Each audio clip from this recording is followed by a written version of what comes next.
नन्ही सी गिलहरी का राम सेतु में सहयोग सुन के भाव विभोर हो जाएंगे आप। जरूर सुनिए इस रोचक कथा को। जब पूरी सेना राम सेतु बनाने के कार्य में व्यस्त थी, उसी समय लक्ष्मण ने भगवान राम को काफी देर तक एक ही दिशा में निहारते हुए देखा।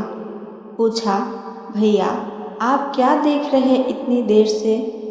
भगवान राम ने इशारा करते हुए बताया कि वो देखो लक्ष्मण, एक गिलहरी बार बार समुद्र के किनारे जाती है और रेत पर लोट-पोट करके रेत को अपने शरीर पर चिपका लेती है। जब रेत उसके शरीर पर चिपक जाता है, फिर वह सेतु पर जाकर अपना सारा रेत सेतु पर झाड़ आती है। वह काफी देर से यही कार्य कर रही है। लक्ष्मण जी बोले, प्रभु वह समुद्र में क्रीड़ा का आनंद ले रही है और कुछ नहीं। भगवान राम ने कहा, नहीं लक्ष्मण, तुम उस गिलहरी के भाव को समझने का प्रयास करो।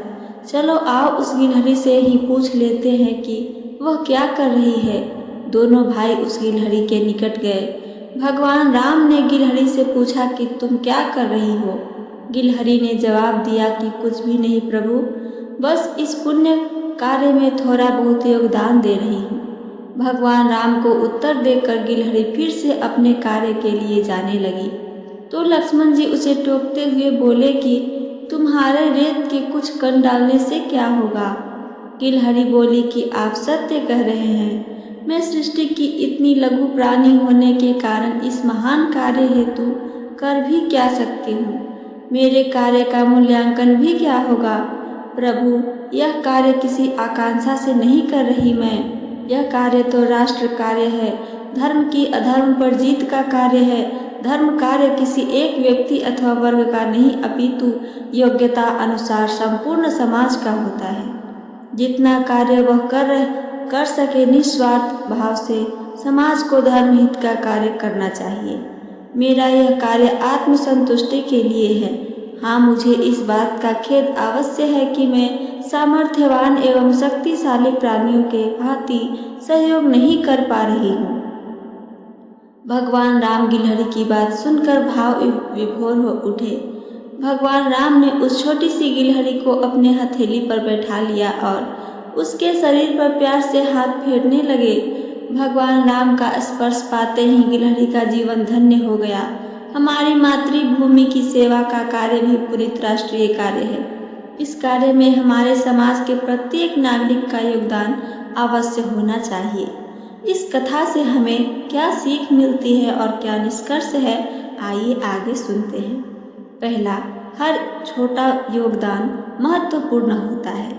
गिलहरी का कार्य भले ही छोटा था, लेकिन उसका समर्पण और निस्वार्थ सेवा भाव उसे महान बना रहा था। इसी प्रकार किसी भी बड़े कार्य में हर व्यक्ति का योगदान, चाहे वह कितना भी छोटा क्यों न हो, महत्वपूर्ण होता है। दूसरा, कार्य की नीयत सबसे ज्यादा मायने रखती है। गिलहरी ने किसी पुरस्कार या मान सम्मान की अपेक्षा नहीं की, बल्कि अपनी आत्मिक संतुष्टि और धर्म के प्रति अपने कर्तव्य भाव से कार्य किया। यह हमें सिखाता है कि सेवा और परिश्रम निष्काम भाव से करना ही सच्ची भक्ति है। तीसरा, राष्ट्र और धर्म सेवा का दायित्व सभी का है। जैसे गिलहरी ने सेतु निर्माण को केवल वानरों का कार्य नहीं समझा, बल्कि अपने सामर्थ्य अनुसार सहयोग दिया, वैसे ही हमें भी अपने देश और समाज के प्रति अपनी जिम्मेदारियों को समझना चाहिए। हर व्यक्ति को अपने सामर्थ्य के अनुसार राष्ट्र हित में योगदान देना चाहिए। चौथा, समर्पण और निष्ठा से छोटा कार्य भी बड़ा बन सकता है। गिलहरी का छोटा सा योगदान भी भगवान राम के लिए इतना मूल्यवान था कि उन्होंने उसे अपना आशीर्वाद दिया। इससे यह सीख मिलती है कि अगर हम सच्चे मन से कार्य करें तो हमारा छोटा सा प्रयास भी महान बन सकता है। पांचवा, विनम्रता और निस्वार्थता की महिमा। गिलहरी ने यह नहीं सोचा कि उसका कार्य कोई विशेष प्रभाव डालेगा या नहीं, बल्कि उसने विनम्रता से अपनी भूमिका निभाई।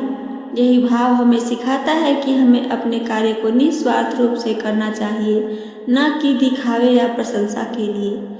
छठा, छोटे प्रयास भी महान परिवर्तन ला सकते हैं। समुद्र के विशाल जल में गिरने वाली एक एक बूंद भी उसका स्तर बढ़ाती है। उसी प्रकार किसी बड़े कार्य में छोटे छोटे प्रयास मिलकर ही उसे सफल बनाते हैं। इसलिए हमें कभी भी अपने छोटे प्रयासों को तुच्छ नहीं समझना चाहिए। 7वां, हर व्यक्ति की भूमिका अलग होती है। भगवान राम की सेना में हर किसी का कार्य अलग था। वानर सेतु बना रहे थे, गिलहरी अपनी तरह से योगदान दे रही थी और भगवान स्वयं मार्गदर्शन कर रहे थे। इसी तरह समाज में भी हर व्यक्ति की भूमिका अलग होती है, लेकिन सभी का योगदान महत्वपूर्ण होता है। 8वां, सच्चे प्रयास के साक्षी स्वयं ईश्वर होते हैं। जब हम किसी कार्य को निष्ठा और सच्ची भावना से करते हैं तो हमें ईश्वर का आशीर्वाद मिलता है। भगवान राम ने गिलहरी के कार्य को स्वीकार किया और उसे अपने प्रेम में नवाजा। यह हमें सिखाता है कि ईश्वर केवल बड़े कार्यों को ही नहीं बल्कि सच्ची भावना के लिए किए गए छोटे कार्यों को भी स्वीकार करते हैं। 9वां, स्वार्थहीन सेवा ही सच्ची भक्ति है। गिलहरी ने अपना कार्य किसी व्यक्तिगत लाभ के लिए नहीं बल्कि धर्म और सत्य की विजय के लिए किया। यह दर्शाता है कि सच्ची भक्ति वही है जिसमें स्वार्थ का स्थान न हो, केवल सेवा और समर्पण की भावना हो। 10वां, निंदा से प्रभावित न हो। जब लक्ष्मण जी ने गिलहरी के प्रयास को महत्वहीन बताया तब भी गिलहरी ने अपने कार्य को जारी रखा। यह हमें सिखाता है कि जब हम किसी अच्छे कार्य में लगे हों तो दूसरों की आलोचनाओं से घबराने की आवश्यकता नहीं है। हमें अपने उद्देश्य पर केंद्रित रहना चाहिए। कोई भी कार्य छोटा या बड़ा नहीं होता है, बल्कि उसे करने का भाव और समर्पण ही उसे महान बनाता है। हमें बिना संकोच और बिना किसी निस्वार्थ के अपने सामर्थ्य अनुसार धर्म, समाज और राष्ट्र की सेवा करनी चाहिए, क्योंकि हर छोटी कोशिश किसी बड़े बदलाव की नींव होती है।